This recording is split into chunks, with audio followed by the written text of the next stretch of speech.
فبأي آلاء ربكما تكذبان؟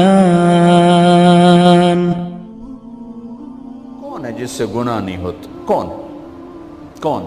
میں اسے انسان ماننے کے لیے تیار نہیں. یا تو وہ کوئی فرشتہ ہے یا نبی ہے. نہ نبی آ سکتا ہے نہ ہم فرشتے ہیں. وہ انسان ہی نہیں جس سے خطا نہ ہو. لہٰذا میں اپنے رب کی قدرت پہ قربان جاؤں, رحمت پہ قربان جاؤں کہ اس نے توبہ کے لیے نہ عمر کی قید نہ عدد کی قید. ابھی تو 60 سال کا ہو گیا ہے, 70 سال کا ہو گیا, اب تیری کوئی توبہ نہیں. آخری سانس میں آ جا, قبول ہے. ابھی تیری 100 دفعہ ٹوٹ چکی ہے توبہ, اب 101 دفعہ قبول نہیں, 1 کروڑ دفعہ توڑ کے آ جا, قبول ہے. کریم ذات سے واسطہ ہے. لیکن کریم ذات نے کچھ ضابطے بنائے ہیں, کچھ نظام بنائے ہیں. اس نے یزید اور حسین کو الگ کیا ہے. ایک سود خور بھی کہے اللہ غفور الرحیم ہے, راتوں کو شراب میں ٹن کہے اللہ پہ معاف کرے گا, راتوں کو مسلح پہ تڑپنے والا اور شراب پینے والا اللہ کا قانون ہے, اللہ کا نظام. ظلم و ستم کے پہاڑ ڈھانے والا اور مظلوم بن کے سسک سسک کے زندگی گزارنے والا کیسے برابر ہو؟ آنکھ کا چھلکنا اور جام کا چھلکنا اللہ برابر کر دے, ایسی اندھیر نگری بھی تو کوئی نہیں ہے. ام نجعل المتقین کالفجار, کیا نیک اور بد میں برابر کر دوں گا؟ افنجعل المسلمین کالمجرمین ما لکم کیف تحکمون. اس لیے بھائی بہنوں, معاملہ بہت آسان ہے اگر توبہ ہو جائے, اور جب گناہ ہو پھر توبہ ہو جائے, جب گناہ ہو پھر توبہ ہو جائے تو معاملہ آسان ہے. مشکل کب ہے؟ جب آدمی اکڑ جائے, معاملہ خطرناک ہے. لیکن گناہ کے ساتھ توبہ ہو, آسانی معافی ہے, کیونکہ وہ ہے ہی معافی کو پسند کرنے والا.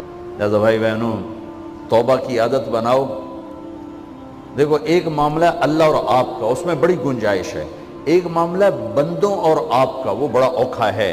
اللہ کے واسطے کسی کے عیب نہ دیکھو, کسی کی پگڑی نہ اچھالو, کسی کو بے عزت نہ کرو, کسی کی کمیاں نہ پکڑو, کسی پہ تبصرے نہ کرو.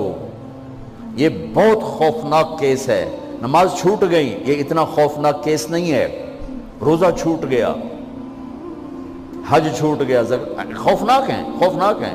لیکن یہ ڈائریکٹ اللہ کے ساتھ ہے, جب چاہے معاف کر دو. لیکن میرا اور آصف کا جو معاملہ ہے, میرا اور سردار صاحب کا جو معاملہ ہے, میرا اور آپ کا جو معاملہ ہے, یہ بہت خوفناک ہے. اس میں کسا ہوا قانون ہے کہ کسی کو حقیر نہ جانو.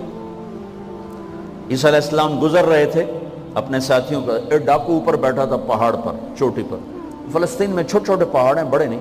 تو اس کی نظر پڑی, نور نبوت دیکھا تو اس کو ندامت ہوئی. اس نے کہا یا لعنت ہے تیری زندگی, ساری زندگی ڈاکیاں گزارتی, چل توبہ کرتے سے نیک نبی دا ساتھ دے. انہوں نے کہا یا اللہ میری پچھلی معاف کر, میں آ گیا. نیچے اترا, ساتھ ہو لیا. عیسیٰ علیہ السلام کا ایک صحابی ساتھ جا رہا ہے. صحابی, ہر امت کا سب سے اعلیٰ شخص وہ ہوتا ہے جس نے نبی کا فیض پایا ہو.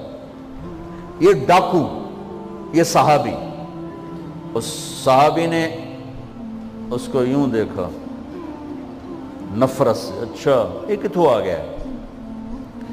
ایک تکبر پیسے کا ہوتا ہے, ایک تکبر نیکی کا ہوتا ہے. یہ پردے والی عورتیں بے پردہ عورت کو یوں دیکھتی ہیں, انہیں نہیں پتا کہ انہوں نے بے پردگی سے بھی بڑی تباہی پھیلا تھی. ایک پیسے کا تکبر ہے, ایک نیکی کا تکبر ہے. ہم دیندار لوگ ہیں, ہم پردہ دار خواتین ہیں, یہ بے غیرت بے حیا ہیں. اور میں نے تو ناچنے والیوں میں بھی اللہ کی محبت کو دیکھا. اب نسیم وکی کی والدہ فوت ہوگی, میں نے اس کا جنازہ پڑھا ہے, تو سارے اداکار اکٹھے تھے. میں نے تھوڑا سا اللہ کے نبی کا ذکر کیا. میں نے جتنا ان کو روتے دیکھا, میں نے آج تک کسی کو ایسا روتے نہیں دیکھا. ارے ہر مومن کے دل میں ایمان ہے. ارے عرفات وہ میدان ہے جہاں میرا اللہ کہتا ہے اتنے گناہ لاؤ جتنے بارش کے قطرے, اور اتنے لاؤ جتنے ریت کے ذرے, اور اتنے لاؤ جتنے درختوں کے پتے، آ کے معافی مانگو، سب معاف کروں گا۔ لیکن میرے آج کا ماحول، آج کا دیندار، وہ کسی کو معاف کرنے کے لیے تیار نہیں ہے۔ ایک ہے میرا آپ کا معاملہ، بڑی احتیاط برتو، کسی کو حقیر نہ جانو، کسی کی کمی نہ دل میں لانا، کسی کے عیب نہ پکڑنا، کسی کی پگڑی نہ اچھالنا، ہر جگہ منہ پہ مار دی جائے گی۔ یوسف بن حسین ایک بزرگ گزرے، بڑے خطیب تھے، محدث تھے۔ جب انتقال ہونے لگا تو کہنے لگے یا اللہ، ایک میرے پاس 2 نمبری ہے اور ایک میرے پاس 1 نمبری ہے۔ 2 نمبری تو یہ ہے کہ تیرے اور میرے درمیان جو تعلق تھا میں اسے کبھی ٹھیک نہ کر سکا، اور ایک تیرے اور میرے اور تیرے بندوں کے درمیان تعلق تھا، اس میں نے کبھی 2 نمبری نہیں کی، میں ہمیشہ 1 نمبر پہ رہا۔ یا اللہ، میری ایک دیانت ہے، ایک خیانت ہے، میری دیانت کے بدلے میری خیانت کو معاف کر دو۔ جب ان کا انتقال ہوا تو وہ خواب میں ملے ایک دوست کو، کہ آپ کے ساتھ کیا ہوا؟ کہ اللہ نے مجھ سے کھڑا کیا، کہا یوسف مرتے ہوئے کیا کہا تھا؟ کیا کہا تھا؟ دوہراؤ، کیا کہا؟ کہ یا اللہ، میں نے یہ کہا تھا کہ میرے رب، ایک خیانت ہے جو میرے اور تیرے درمیان رہی ہمیشہ، میں اسے ٹھیک نہ کر سکا۔ ایک دیانت ہے جو میرے اور تیرے بندوں کے درمیان رہی، میری دیانت کے بدلے میری خیانت کو معاف کر۔ تو کہا یوسف، بس تیری یہ بات ہمیں پسند آئی، جاؤ معاف کیا۔ میرے نبی نے بڑے عجیب واقعہ سنا ہے۔ ایک تو قیامت کے دن 2 آدمیوں کو کہے گا چلو جہنم کی طرف، تو ایک دوڑ لگا دے گا اور ایک چلتے چلتے پیچھے مڑ کے دیکھے گا، پھر آگے جائے گا، پھر دیکھے گا، تو اللہ دونوں کو واپس بلا لے گا۔ ہاں بھائی، تو نے دوڑ کیوں لگائی؟ آگے دیکھ نہیں رہے ہو جہنم ہے؟ کہے گا یا اللہ، تیری نہ ماننے کی وجہ سے تو جہنم دیکھی، تو مجھے خیال ہے آج ہی تیری مان لو، شاید تیری رحمت متوجہ ہو جائے۔ کہا اچھا بھائی، تو کیوں پیچھے مڑ مڑ کے دیکھ رہا تھا؟ کہ یا اللہ، تیرے بارے میں سنا تھا تو بڑا مہربان ہے، تو میں دیکھ رہا تھا کہ شاید تیری رحمت کہے گی آ جا۔ کوئی نہیں، آ جا۔ تو اللہ کہے گا چلو تھوڑی گل میں نے بڑی چنگی لگی، جاؤ جنت میں چلے جاؤ۔ معاملہ تو ایسی کریم ذات سے، ایک آدمی کی ایک نیکی کم پڑ جائے گی، ایک تیری ایک نیکی اگر بڑھ گئی نا تو میں تمہیں جنت دے دوں گا۔ اب یوں ہے، کہے گا چلو یا اللہ میں لے آم نا، اللہ کہے گا جا کسی کو لے آ، میں تمہیں جنت دے دینا۔ وہ یا اللہ ایک تو میں نے لب جانی، وہ اپنی اماں، ابا، چاچے، تائے، بیوی، بیگم، بچے سب منکر ہو جائیں گے۔ کہنا بابا نا کی پتہ اساں اسے ایک تو تھوڑ جاویے، کیا پتہ ساڑی ہو ایک تھوڑ جاوے، عزیزہ نہیں دین دے، عزیزہ نہیں دین دے۔ کہے گا ہائے میں مر گیا۔ تو ایک آدمی اس کی ہائے سنے گا، وہ کیوں ہے ہی؟ کہ ایک نیکی تو مار کھا گیا۔ کہے گا موجہ کر، تیرا کام بن گیا۔ وہ کہے گا وہ کیسے؟ وہ کہے گا میرے کو ہے ہی ایک کو، تو لے جا، میرے کڑے کم تھی، تو لے جا، میرے کو ہوئے تامی اگے، نہ ہوئے تامی اگے، یا تو لے جا۔ وہ چھلانگے مارتا ہوا ہے گا، یا اللہ میرا کم بن گیا۔ اور کیسے بن گیا؟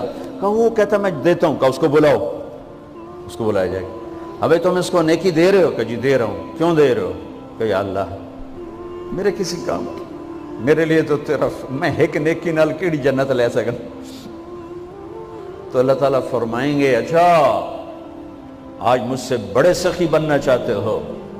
آج مجھ سے بڑا سخی کوئی نہیں ہے، چل تیری سخاوت پہ تو بھی جنت میں جائے، یہ بھی جنت۔ اس لحاظ سے معاملہ بہت آسان ہے، مشکل نہیں ہے۔ اگر ہم گناہ پر توبہ کر رہے ہیں تو معاملہ آسان ہے، گناہ کر کے ڈٹ جائیں پھر معاملہ خوفناک ہے۔ یہ نیکی کے تکبر میں یا گناہ پہ اڑ جانا یہ خوفناک چیز ہے۔ لیکن اگر ہم معافی مانگ رہے ہیں تو مسئلہ ہی کوئی نہیں۔ سب سے آسان کام ہے اللہ کو راضی کر، سب سے آسان کام۔ چونکہ اللہ اگر میں آصف صاحب کو معاف نہیں کرتا، کیوں؟ کہ میرے دل پر اثر ہے۔ سردار صاحب مجھے معاف نہیں کر رہے، کیوں؟ کہ میری زیادتی کا دل پر اثر ہے۔ اس لیے معاف کرنے میں آدمی دیر کرتا ہے۔ اللہ کیا کہتا ہے؟ تم سارے سجدے میں گر جاؤ میرے اوپر کوئی اثر نہیں، تم سارے پتھر کے آگے گر جاؤ میرے اوپر کوئی اثر نہیں، اثر سے پاک ہے۔ لہذا ادھر منہ سے نکلتا ہے یا اللہ معاف کر، اور ادھر سے جواب آتا ہے جاؤ معاف کر دیا۔ اتنا بھی نہیں کہتا اے دوبارہ تو نہیں کرو گے، دوبارہ تو نہیں کرو، اتنا بھی نہیں کہتا، اوے پھر کرو گے، جاؤ معاف کرو، جاؤ معاف۔ میرا بندہ میری بندی توبہ کا برتن توڑ دیا، آ جا جوڑ دیتا ہوں، پھر توڑ دیا، آ جا جوڑ دیتا ہوں، پھر توڑ دیا، آ جا جوڑ دیتا ہوں، 1,00,000 دفعہ توڑا، 1 کروڑ دفعہ توڑا، آ جا۔ کیسے جوڑتا ہوں؟ کیسے جوڑتا ہوں؟ کہ یہ جو جوڑ ہیں نظر آئیں گے، لیکن میں جب تیری توبہ کا برتن جوڑوں گا تو کہیں جوڑ نظر نہیں آئے گا، لگے گا توبہ ٹوٹی ہی کوئی نہیں، یہ تیرے کرامن کاتبین کو بھی نظر نہیں آئے گا۔